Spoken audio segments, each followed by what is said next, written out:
Muy buenos días con todos. Vamos a continuar hoy día con la tercera sesión de nuestro workshop de un Latin Hack en ciberseguridad.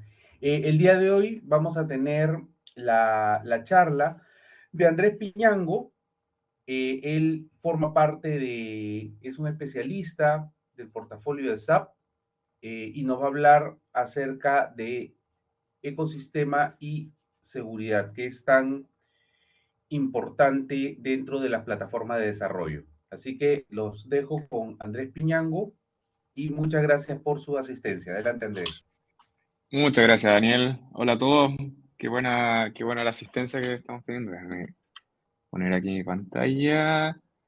Ya estoy con problemas en la cámara web. Sí, bueno, me presento un poquito antes de ir directamente a la presentación. Yo soy empleado de SAP Chile. Me baso en Chile. Yo soy especialista en todo lo que sería el portafolio de productos de SAP. El portafolio, la verdad es que es bastante grande, así que yo me especializo en plataforma y tecnología. Llevo ya casi 6 años dentro de la empresa, siempre estando en la parte de producto. Creo que tenemos una convocatoria bastante grande, así que la idea acá es, bueno, yo les hago la presentación, pero no falten en hacer las preguntas que quieran. Vamos a dejar unos minutos en la parte final y vamos a ver un poco el tema de lo que sería herramientas tecnológicas. Entonces, déjenme ir compartiendo aquí mi pantalla. Sí. Y Daniel, ¿me podrías confirmar que puedan ver mi pantalla? Ya se está cargando. Ya, listo. Ahí aparece. Bien, bien, perfecto. Sí, entonces acá un poco la idea es poder ver qué herramientas tienen las empresas para todo lo que es temas de ciberseguridad. Y a mí me gusta partir con una pequeña analogía. Em, Esta imagen que ven acá, ¿qué creen que es? Esto básicamente es una armadura romana. ¿Sí? La armadura romana, bueno, en realidad las armaduras estaban hechas para uno poder defenderse contra las distintas armas, ¿sí? Y un poco cuál ha sido siempre la lógica en temas de las armaduras es tener una pieza bastante dura, bastante resistente, en este caso metálica, bronce, etcétera, para que puedan resistir a las distintas arcos, flechas, lanzas, etcétera, ¿sí? Ahora, ¿cuál es el siempre han habido avances en el tema de las armas y entonces la lógica siempre ha sido, bueno, hagamos unas armaduras más resistentes, más gruesas que puedan resistir, por ejemplo, a las distintas armas. Hasta que se llegó un momento en que llegamos al siglo XX y empezó la invención de las pistolas y los rifles y tratando de seguir la misma lógica, teníamos esto desde la Primera Guerra Mundial, se tenía que poner una armadura extremadamente pesada, ¿sí? En este caso tenían algo así como 8 centímetros de grosor para poder resistir las balas y era inmanejable. Entonces, ¿qué se trató de hacer? Un cambio de paradigma, ¿sí? En vez de tener que hacer siempre una armadura cada vez más gruesa, ¿por qué no lo hacemos con distintas capas? Y eso llegamos a lo que sería el chaleco de bala actualmente, ¿sí? Son múltiples capas, una de esas es una capa llamada Kevlar, que es una tela, pero además tiene otro tipo de capas, hay una parte de cerámica, etcétera. Y la idea acá es que cada una de estas capas va a ayudar para poder parar estas balas. Y un poco así funciona lo que actualmente nosotros vemos en ciberseguridad. Eso quiere decir que no hay una única bala de plata, no hay una única herramienta que nos sirve para toda la parte de ciberseguridad, sino que son distintas capas que nosotros vamos utilizando para poder asegurarnos de que nuestras aplicaciones, de que nuestros sistemas estén seguros. Por ejemplo, bueno, antes de ir a la parte del ejemplo, ¿y por qué es tan importante el tema de ciberseguridad? ¿Por qué se está hablando tanto? ¿Sí? Y esto es una imagen que yo la saqué se llama Information is Beautiful, que básicamente te muestra como distintos gráficos acerca de la información. Y lo que muestra acá son, los circulitos son los ataques cibernéticos conocidos de forma pública y el tamaño que se tiene es el nivel de impacto que se muestra acá. Entonces lo que podemos ver es que a lo largo del tiempo han habido cada vez más ataques cibernéticos a los distintos sistemas, a las distintas empresas, y además los ataques cada vez son de forma mayor. Y esto es uno de los motivos de por qué nos estamos enfocando tanto en la parte de ciberseguridad, porque nosotros cada vez estamos más expuestos a que nos ataquen y el daño que nos pueden hacer, como cada vez dependemos más de la tecnología, el daño que nos pueden hacer es cada vez mayor. Entonces, ¿cómo se ve un sistema típico? ¿Cómo se ve una empresa típica en temas de ciberseguridad? Se ve en múltiples capas. Por ejemplo, aquí yo tengo un diagrama de todos los niveles de ciberseguridad que se tiene dentro de lo que serían las aplicaciones de SAP que están en la nube. Sí, hay niveles de seguridad de los datos, de las aplicaciones, la parte de las redes, operacional, auditoría, etcétera. ¿Sí? Entonces, cada vez estas áreas de ciberseguridad son bastante más grandes porque tienen que preocuparse de todas estas capas. Pero sabemos que, por ejemplo, que una empresa cuando desarrolla una aplicación se encargue de todos estos niveles de ciberseguridad, básicamente es muy difícil. Y para eso nosotros tenemos herramientas que nos pueden ayudar a agilizar estos procesos. Dentro de SAP nosotros tenemos herramientas y las vamos agrupando en estos como 5 pilares. El primer pilar es todo lo que sería la parte de la seguridad de las aplicaciones, como nosotros podemos hacer que nuestras aplicaciones estén cada vez más seguras y más protegidas. Todo el tema de la identidad y la gestión de los accesos, asegurarse de que Andrés Piñango sea efectivamente Andrés Piñango. Protección de los datos y la privacidad, que no se muestren datos sensibles a personas que no estén autorizadas y que nos aseguremos de que los datos persistan solamente el tiempo que deberían estar persistidos y asegurarnos la privacidad. La transparencia y el control de la nube, asegurarnos de, por ejemplo, que la información resida donde la ley nos obliga a que resida. Dar un ejemplo, en Brasil, la Ley General de Protección de Datos dice que la información de los usuarios tiene que estar guardado físicamente dentro de Brasil. Entonces, tenemos que asegurarnos de que no vaya a otros lados. Y todo lo que es la parte de riesgo y gobierno en el sentido de poder verlo a modo general, cuáles son los riesgos cibernéticos que tenemos dentro de la empresa. Y cada una de estas agrupaciones tiene un montón de otras como subdivisiones o herramientas, que son las que se ven directamente acá. ¿Sí? La idea mía no es que se aprendan cada una de estas subdivisiones, sino que vean como nociones generales de cuáles son los desafíos que se tienen dentro de las empresas para temas de ciberseguridad y un poco qué herramientas existen, no solamente dentro de SAP, sino en el mercado. Hay muchas herramientas que SAP y otras empresas lo hacen, ¿sí? Para que tengan una noción de cuáles son las aplicaciones que se hacen. Entonces vamos a partir primero todo lo que sería la parte de administración de las identidades y los accesos, ¿sí? Y lo primero es el tema de la autenticación, ¿sí? La autenticación es una rama que básicamente trata de asegurarse de que efectivamente Andrés Piñango sea el que esté accediendo y no otra persona. Y aquí también tiene que ver un tema de lo que se llama el single sign-on. ¿Cuáles son los desafíos que se tienen en temas de la autenticación? Bueno, dentro de una empresa o en cualquier organización es imposible que todo se haga dentro de un único sistema. ¿Por qué? Porque siempre hay distintos sistemas. Hay sistemas de compra, sistemas contables, sistemas de ventas, sistemas de logística, etc. Y cada uno de esos sistemas necesita que tú tengas un usuario y contraseña, que necesitas hacer login. Entonces empieza a suceder que se empieza a llenar dentro de la empresa de múltiples pantallas de login. Eso es engorroso para el usuario, por un lado, y segundo, que el usuario tiene que acordarse de cada uno de los usuarios y contraseñas de cada uno de los sistemas, ¿sí? Entonces, ellos terminan, no sé, anotándolo en una pisita de papel, empiezan a poner password cada vez más sencillos porque de alguna manera se tienen que acordar, etcétera. Entonces empieza a ser un problema. ¿Qué es lo que hace un single sign-on? Que funciona como, por ejemplo, cuando uno accede a Gmail y después te accedes a los distintos servicios Google, no tienes que ocupar el usuario y contraseña de nuevo, que tengas un único lugar, que haces logon una única vez y ya tienes acceso a todos los sistemas, ¿sí?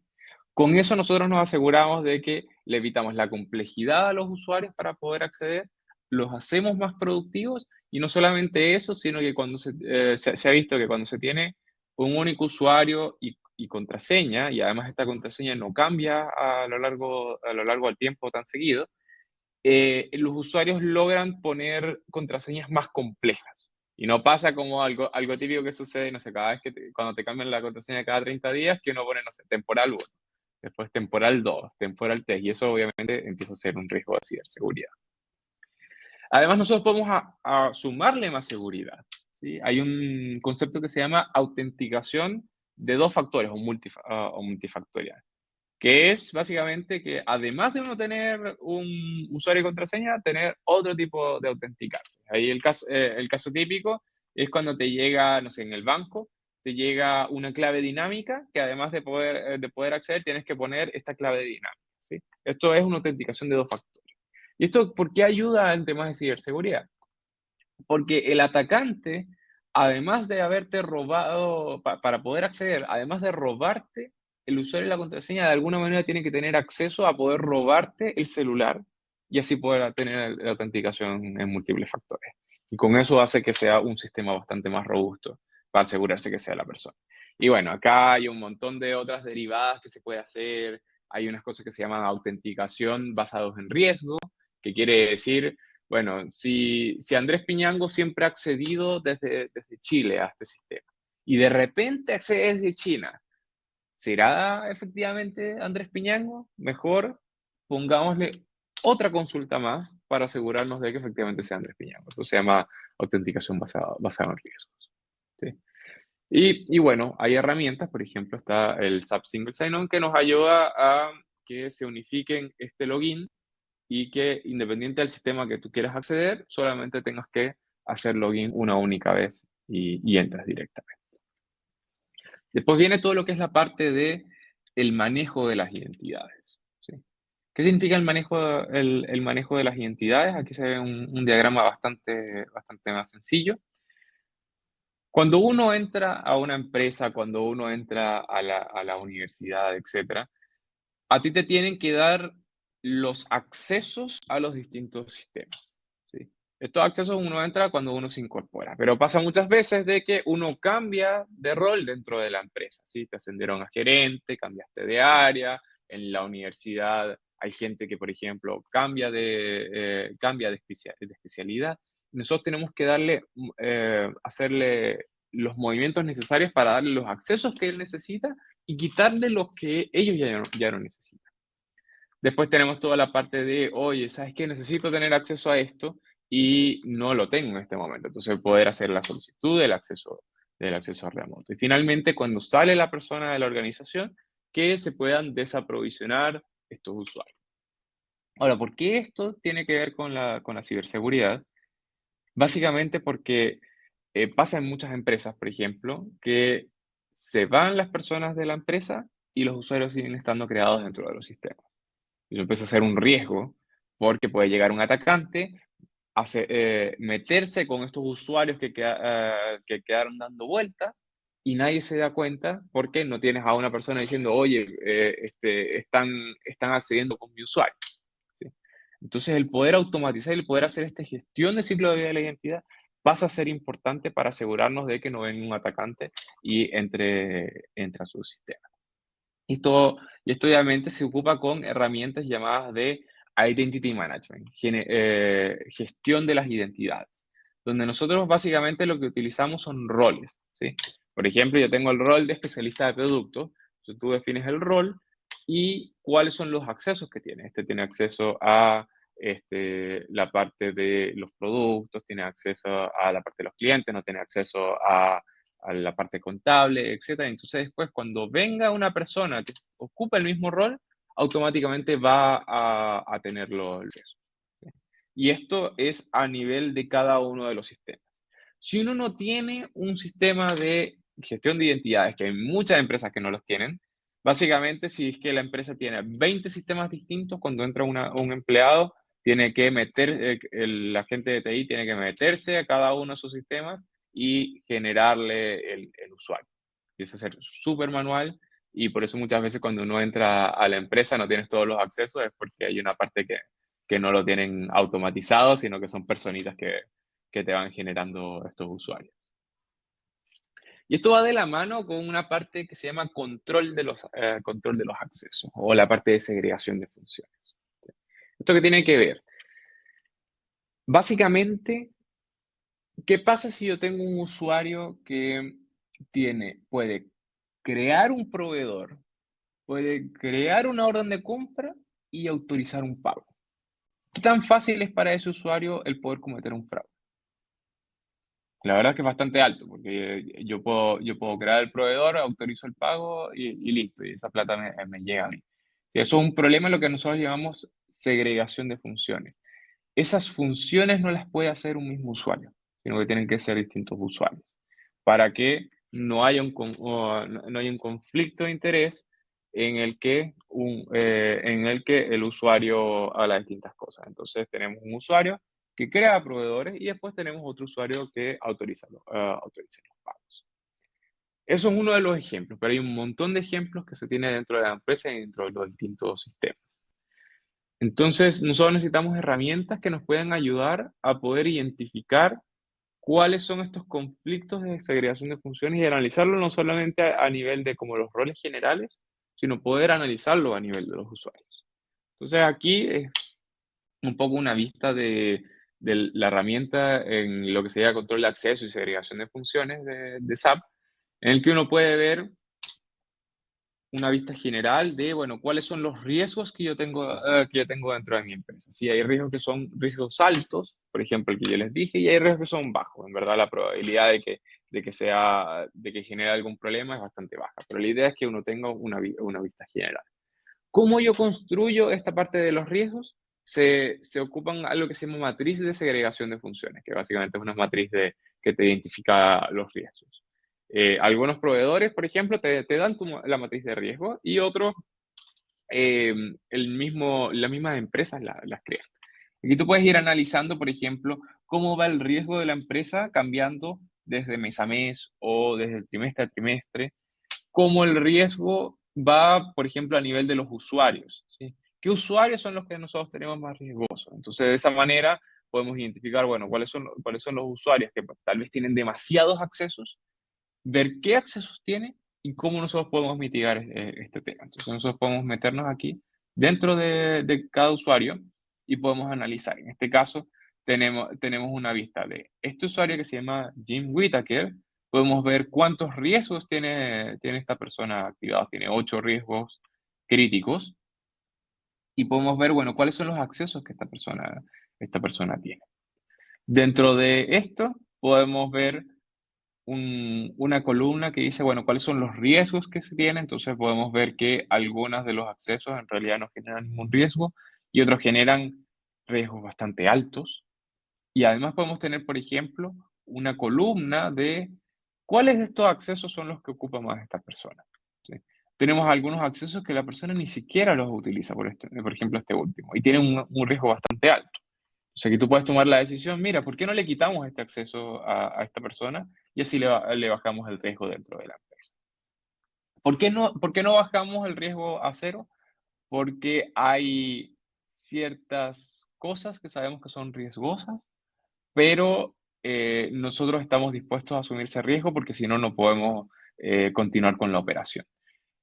Por ejemplo, que una persona de recursos humanos tenga acceso a los salarios de los empleados es un riesgo, pero es un riesgo que nosotros estamos dispuestos a aceptar en temas de privacidad de los datos. El autorizar los pagos también es un riesgo, pero no es un riesgo que nosotros estamos dispuestos a aceptar porque es una parte de la operación que nosotros tenemos que realizar.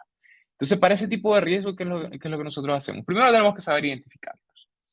Y segundo, nosotros lo que podemos hacer es generar controles, ¿sí? Hacer una especie de revisión o auditoría de todas estas cosas que son riesgosas, pero necesitamos hacerlas para asegurarnos de que no se cometan fraudes, para que no se cometan problemas en términos legales, por ejemplo, y de esa manera podemos seguir la operación tal cual como está. Entonces, este tipo de herramientas nos ayuda de esa manera, al poder identificar los riesgos y poder ir mitigándolos. Y además, Esto, junto con la herramienta de gestión de las identidades, nos ayuda también a poder generar roles y generar roles que no tengan problemas de segregación de funciones. Aquí, bueno, esta es la herramienta básicamente en la parte de control de los accesos y segregación de funciones, que se llama Identity Access Governance, un gobierno centralizado en el tema de las identidades. Si nosotros nos vamos a la parte de privacidad y protección de los datos, lo primero es importante el tema del el enmascaramiento, ¿sí? ¿Qué significa esto? Hay información sensible dentro de la empresa que no todo el mundo tiene que tener acceso. Por ejemplo, ya había dado el ejemplo del salario de los empleados. El salario de los empleados casi nadie puede tener acceso, ¿sí? Porque es una información sensible. O en el caso de los bancos, por ejemplo, es el saldo de tu cuenta bancaria. Muy pocas personas pueden tener acceso a ese saldo. Entonces, el tener una herramienta en la que pueda identificar qué usuario es y mostrarle la información que necesita o quitarle la información que no puede acceder, eso es lo que se llama el enmascaramiento de datos. Entonces, ¿cómo funciona un poco? Nosotros tenemos aquí en la parte de la izquierda, por ejemplo, una pantalla donde está toda la información disponible, ¿sí? En este caso es información acerca de productos, pero podría ser, por ejemplo, de clientes. Si nosotros tenemos algún dato que no queremos que se muestre, podemos hacer un enmascaramiento completo, ¿sí? Esto básicamente lo transforma en XXXX. Entonces la persona puede saber que ahí se rellenó información, ahí tiene información, pero la persona no puede saber cuál es la información que se tiene. Por otro lado, podemos tener lo que se llama un campo vacío, en el sentido de que la celda en sí se pueda poner en gris. Y de esa manera no puede saber ni siquiera si es que hay datos en esa celda o no hay datos. Eso se llama un campo vacío. Tenemos la parte del enmascaramiento parcial, que es solo una parte del dato se muestra y la otra parte queda enmascarada. ¿Y por qué nosotros necesitamos eso? Bueno, aquí el típico caso es el banco. Cuando uno llama al banco, muchas veces en la tarjeta de crédito te dicen, ¿me puede dar los 4 últimos dígitos de su tarjeta de crédito? Bueno, esa persona, ese empleado del banco, no tiene acceso a tu tarjeta de crédito. Porque eso es muy riesgoso, es una información muy sensible que no todos pueden tener. Ellos que tienen acceso son a los 4 últimos dígitos y con eso se aseguran de que la persona sea la correcta. Eso se llama aquí un enmascaramiento parcial. Y después hay otras opciones. Por ejemplo, está todo lo que es la parte de ocultar los campos, en el sentido de que haya algún campo, en este caso Xplan, que no aparezca. Podemos hacer de que desactivemos la edición, etcétera, y así aseguramos de que no se tenga acceso a información que sea sensible. Esto además se puede complementar con lo que se llama data anonymization, ¿sí? Anonimización de los datos. ¿Qué significa esto? Muchas veces nosotros tenemos unas necesidades de poder hacer análisis de la información, pero la información es tan sensible que no podemos identificar específicamente a un usuario. Un típico ejemplo es la información de salud, ¿sí? Se tiene una necesidad muy grande de saber, por ejemplo, cómo está la salud de la población. ¿Qué porcentaje de la población tiene cáncer? Pero nosotros no podemos llegar y encontrar de que Andrés Piñango tiene cáncer, ¿sí? No podemos llegar a ese nivel. Entonces, ¿qué es lo que se hace dentro de la anonimización? Se mezclan los datos que se tienen, pero de tal manera de que la información agregada, la información estadística, siga dando exactamente el mismo resultado. Con eso no podemos identificar exactamente a una única persona, pero podemos igual hacer ese tipo de análisis, ¿sí? Entonces aquí lo importante es asegurarnos lo que es la privacidad de la información, la privacidad de los datos. Y esto no solamente sucede a nivel de empresas, sino que también a nivel de nuestro día a día. No sé si han escuchado estas como parlantes inteligentes que dicen como que escuchan tu voz, etcétera. Por un lado es correcto, ¿sí? Se guarda la información de lo que uno le haya preguntado a estos parlantes inteligentes y con eso van mejorando los servicios. pero la información que la guardan de forma anonimizada. ¿Eso qué quiere decir? No pueden saber ese texto de quién fue el que dijo esta parte de la voz. Incluso está cortado en ciertas partes para que ni siquiera se pueda saber por el tono de voz quién es la persona que está hablando. ¿Sí? Pero el tema de anonimización cada vez es más importante. Después tenemos todo lo que es la parte de lo que sería la seguridad de las aplicaciones. ¿Sí? Esto es como nosotros aseguramos que las aplicaciones que nosotros estemos construyendo, ¿sí?, no tengan ataques, o si tienen ataques nosotros podemos mitigarlos.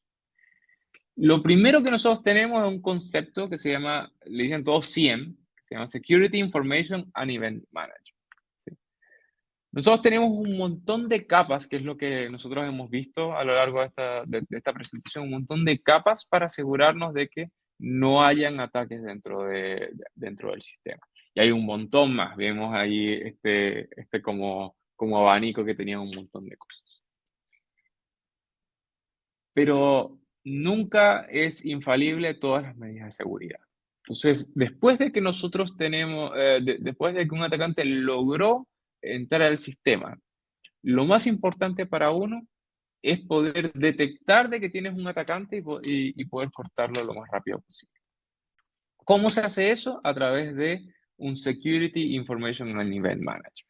Básicamente, lo que hace es analiza los comportamientos de las aplicaciones, específicamente los logs de las aplicaciones, y detecta patrones anómalos. Por ejemplo, de repente empezó a haber una llamada gigantesca a la parte de la base de datos. O de repente empezó a salir información mucha información de la nada. Ahora que estamos con la parte de los ransomware, de repente empezó a haber una utilización muy grande dentro del sistema y se están cambiando cosas de la base de datos. Ya todo eso genera alertas. Te dice cuál es el patrón y cuál es el sistema afectado. ¿Para qué? Para que tú puedas definir si efectivamente tengo un atacante y poder cortarlo de alguna manera. Por ejemplo, quitarle la parte del IP. ¿Y por qué esto es tan importante? Porque mientras más tiempo el atacante tiene acceso a tus sistemas, más daño puede hacer. ¿Sí? Entonces, hay como una estadística que dice, si es que tú logras reducir la identificación de un atacante a la mitad, puedes reducir el daño en un 80%. Entonces, aquí eso es lo importante que tenemos, el poder identificar que tenemos un atacante y no solamente eso, tal vez eso es lo más fácil, sino identificar a dónde me está atacando para poder cortarlo lo más rápido posible. Dentro de esas herramientas, por ejemplo, está Enterprise Threat Detection, que hace básicamente eso, ¿sí? Detecta distintas amenazas. Para los clientes que tienen SAP, esto es muy relevante porque como SAP ya conoce, fue el creador del ERP, ya te viene con muchos paquetes de detección de anomalías, cosa que, por ejemplo, en otros lados habría que construirlos desde cero, ¿sí? Este ya te viene con la parte de estos paquetes de detección. Ahora, ¿qué pasa si nosotros estamos construyendo una aplicación? Y esa aplicación, ¿cómo nosotros nos aseguramos de que no tiene problemas de ciberseguridad? Los problemas de ciberseguridad pueden partir desde lo más cercano. Creo que esto lo vieron en la sesión del día de ayer, en lo que se llama un SQL injection, que básicamente como mediante ciertos esquemas en SQL puedes inyectar la información que no se debería, hasta múltiples otras cosas. Hay muchos patrones de vulnerabilidad que ya se conocen. Entonces, hay herramientas, por ejemplo, el Code Vulnerability Analyzer, que puede analizar el código que tú tienes declarativo y te puede dar ciertas alertas de posibles alertas en la vulnerabilidad, problemas de ciberseguridad. Incluso te da una documentación de la que te dice cómo esto lo puedes subsanar. De esa manera, antes de que tú hagas el paso productivo de tu aplicación, te puedes asegurar de que tu aplicación sea segura o esté más segura. Obviamente, un analizador de código no es 100% infalible, pero por lo menos te ayuda bastante a identificar ciertos problemas de seguridad. Y finalmente, lo que nosotros tenemos acá es todo lo que es la parte de riesgo, control y ciberseguridad. Dentro de las empresas nosotros podemos ver la parte de los riesgos de ciberseguridad a nivel micro, que fue lo que vimos en cada una de estas secciones, pero también nosotros lo podemos ver a nivel corporativo. ¿Sí? Tenemos herramientas que se llaman GRC, Gobierno, Riesgo y Cumplimiento, que fueron creadas básicamente por regulaciones que venían de Estados Unidos de cómo nosotros podemos manejar los riesgos de las empresas. No solamente riesgos de ciberseguridad, sino también riesgos, por ejemplo, financieros, riesgos operativos, riesgos reputacionales, etcétera, y cómo nosotros podemos subsanar. Y uno de esos es la parte de los riesgos cibernéticos y cómo podemos hacer controles de los procesos. En este caso, lo que nosotros tenemos se llama Process Control, que básicamente ejecuta cada uno de estos controles de los procesos. Por ejemplo, asegurándose de que esté bien configurado cada uno de los sistemas, asegurándose, por ejemplo, ejecutando ciertas auditorías que se tiene.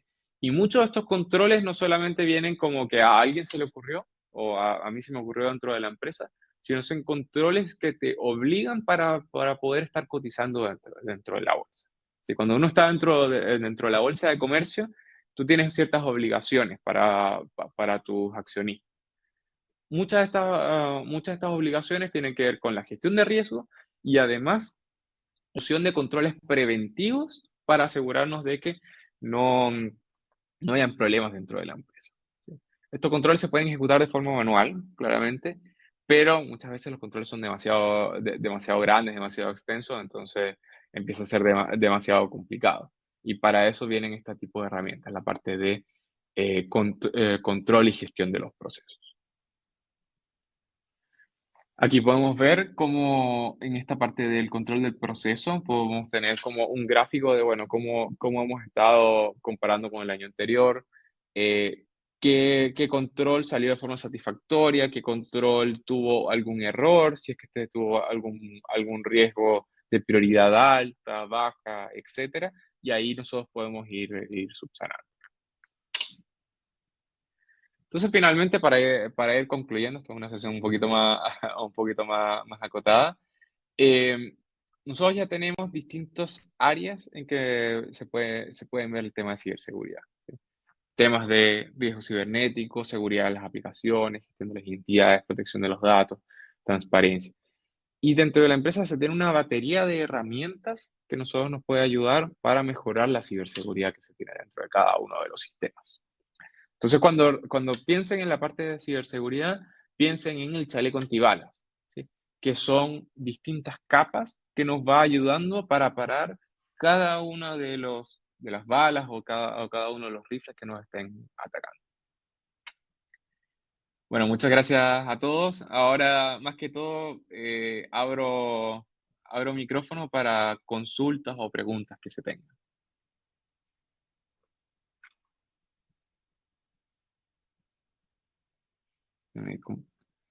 Déjame ver si ya puedo compartir mi pantalla. Compartir cámara. Compartir cámara. Ahora sí. Muchas gracias, Andrés. Pueden hacer sus preguntas a través del chat, lo tienen ahí habilitado, por si alguien tiene consultas, preguntas que quieran hacer.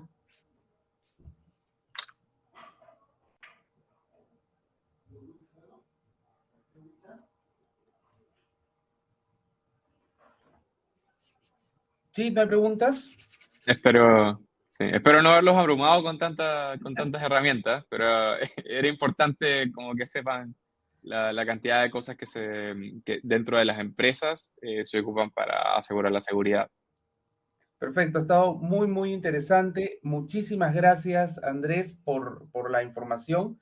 Ahí hay una pregunta de Emilio Espinosa. ¿Cuál es la principal amenaza que tienen las empresas en cuestión de ciberseguridad? Bien, yo creo que cada uno va viendo distintas modas, sobre todo porque cada vez que se avanza en seguridad en ciertos lados, entonces el atacante como que migra a otro tipo de ataque. Actualmente la que está más de moda o la principal amenaza es el tema del ransomware. ¿Sí?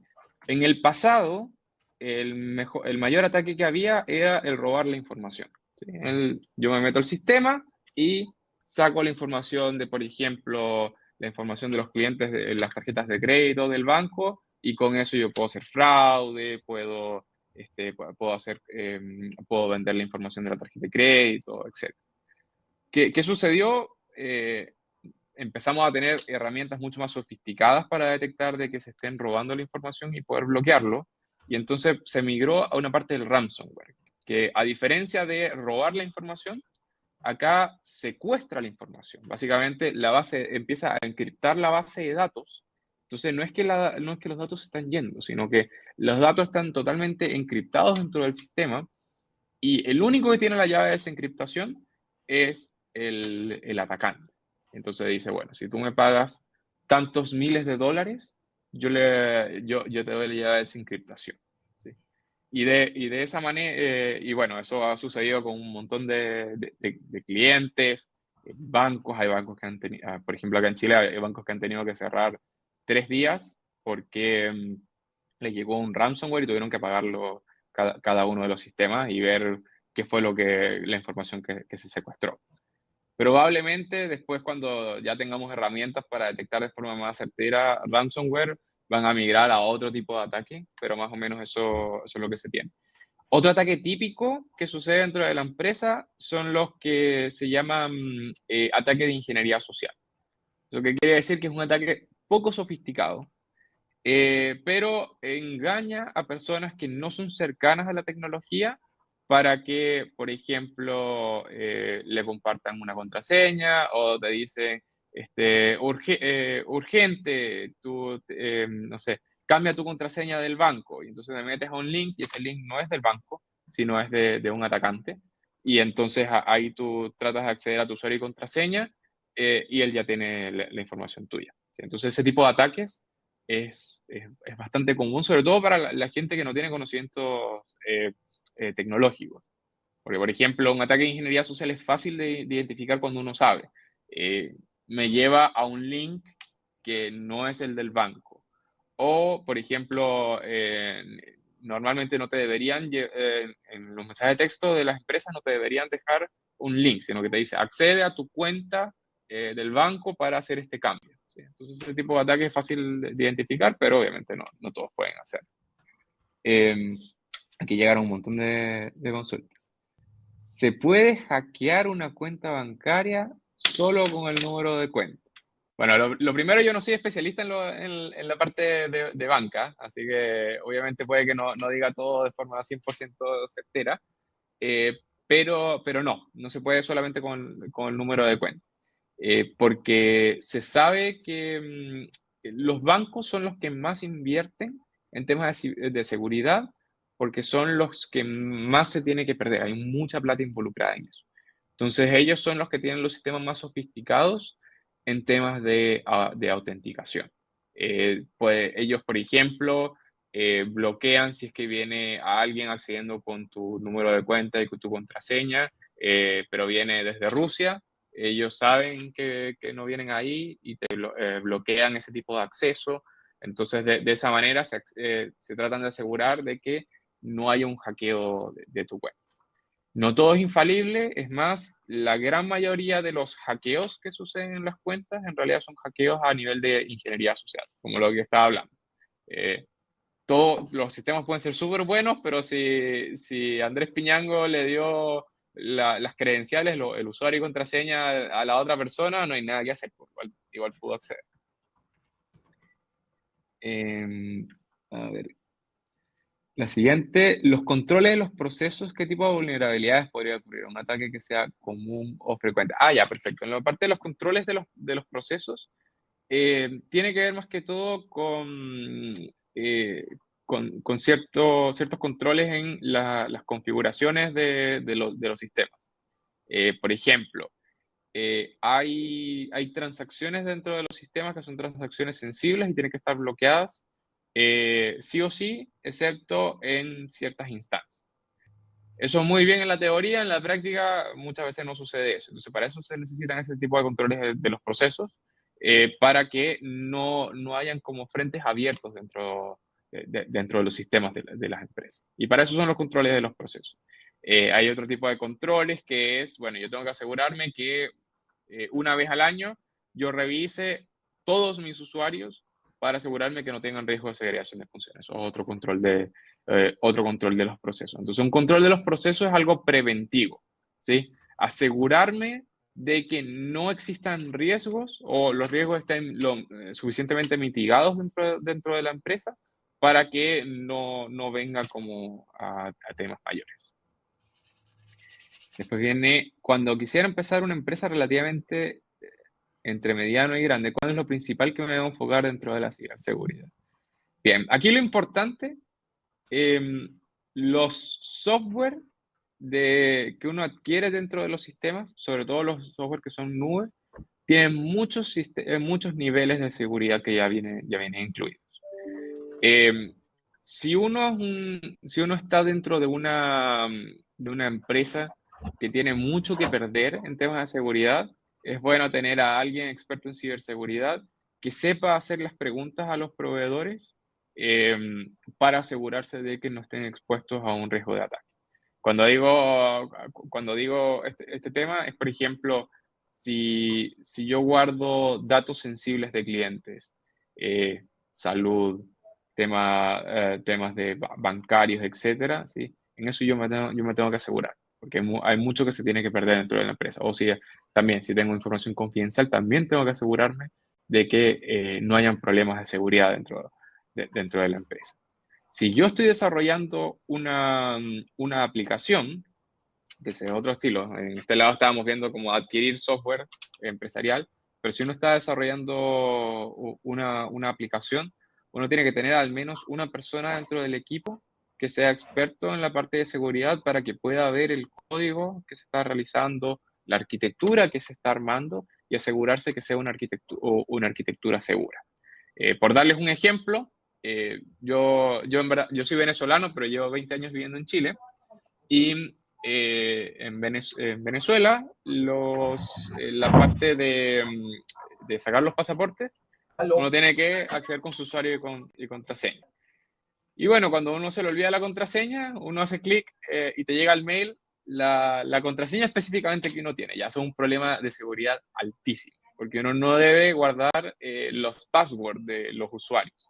Uno lo que guarda es el hash, que es básicamente como el password encriptado, y con eso uno puede autenticar.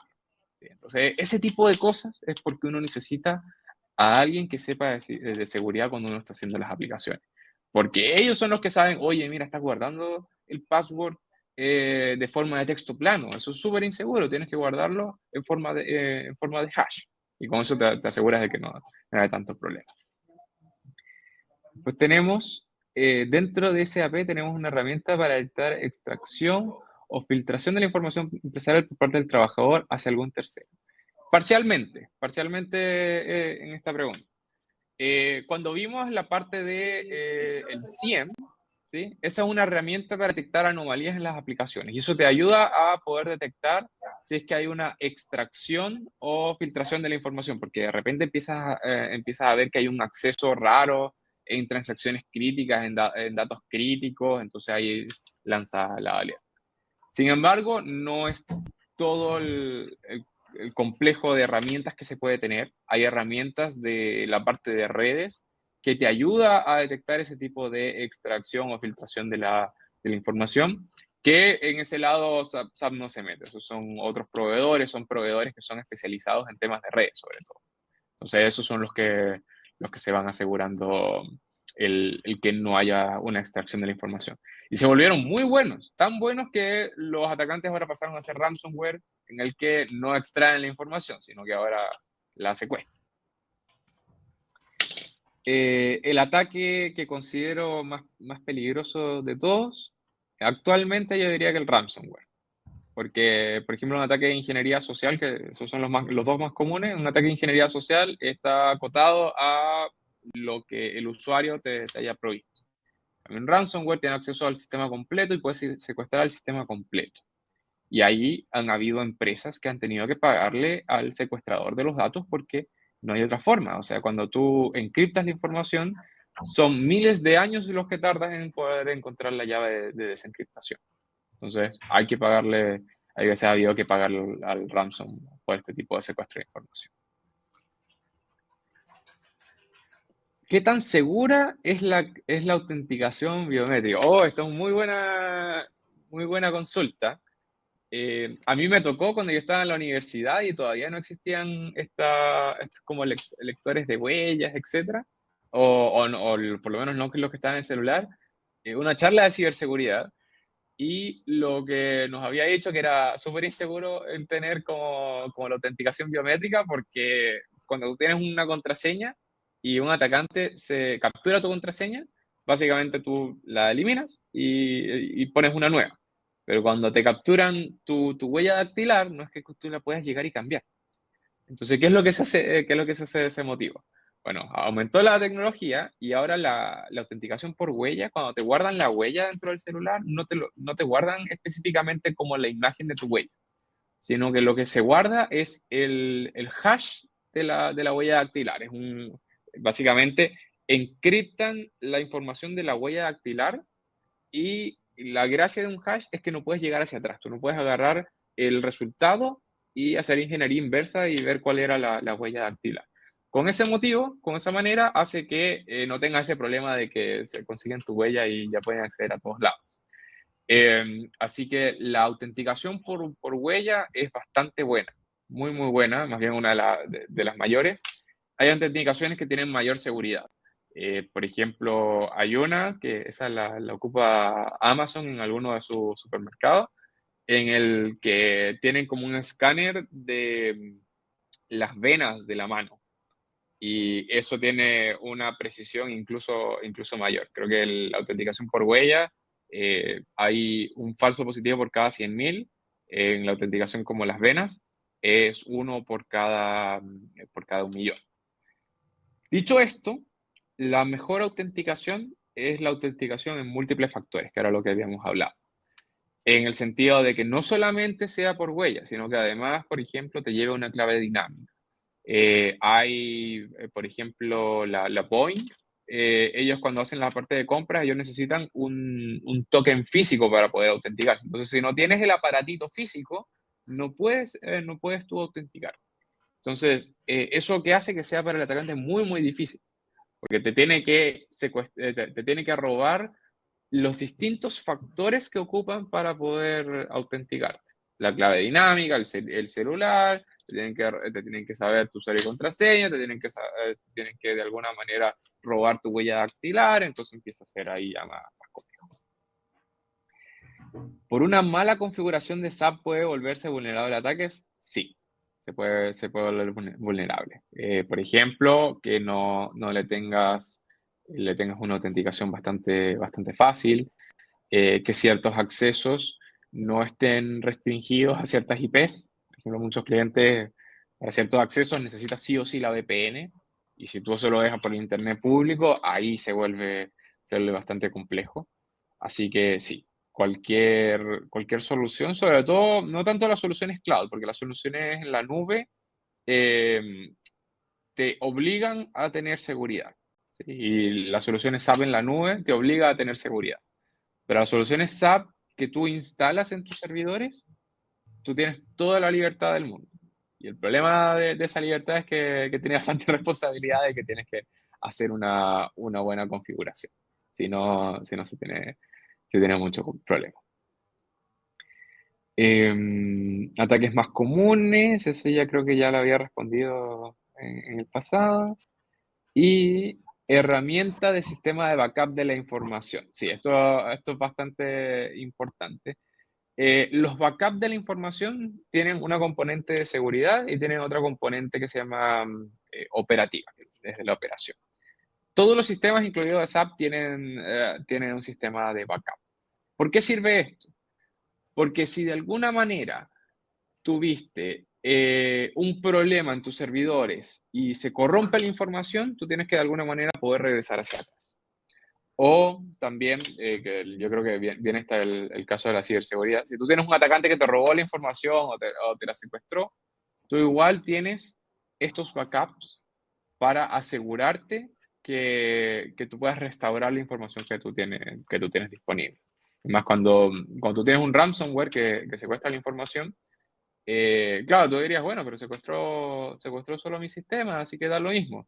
Pero no, el ransomware bien hecho es uno que se mete después a los backups y empieza a encriptar los backups.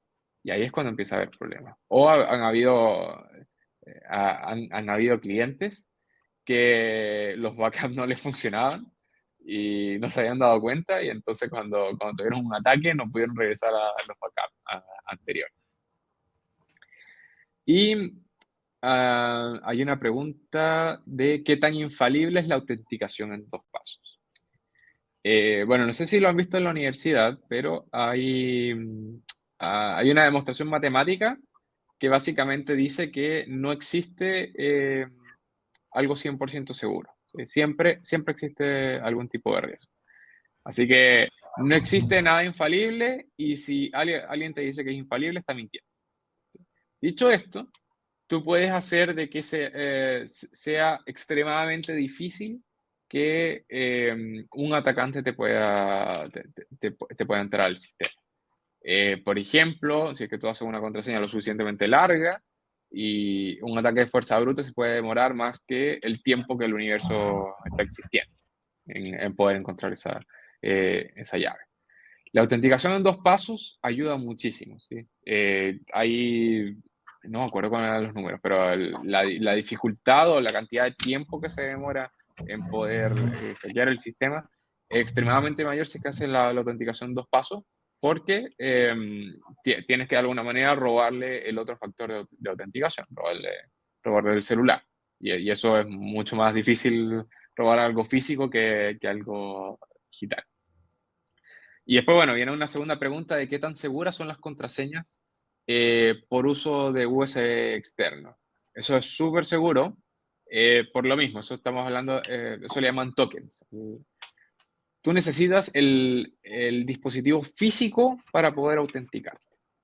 Entonces, tú tienes que de alguna manera el atacante se tiene que haber metido, no sé, a tu casa, haber sacado este dispositivo para recién ahí poder acceder a tu cuenta. Entonces, por ejemplo, para todo lo que son los datos más sensibles, cuando son, por ejemplo, temas de banco, los bancos tienen estos aparatos de autenticación por USB. Incluso vienen con la parte de biometría y todo, así que como que no solamente se tienen que robar tu dispositivo físico, y además estar dentro de la red, sino que además tienen que tener tu huella digital. Con esa cantidad de factores, quizás se hace cada vez más difícil. Así que eso es una muy, muy buena manera de asegurarte la seguridad.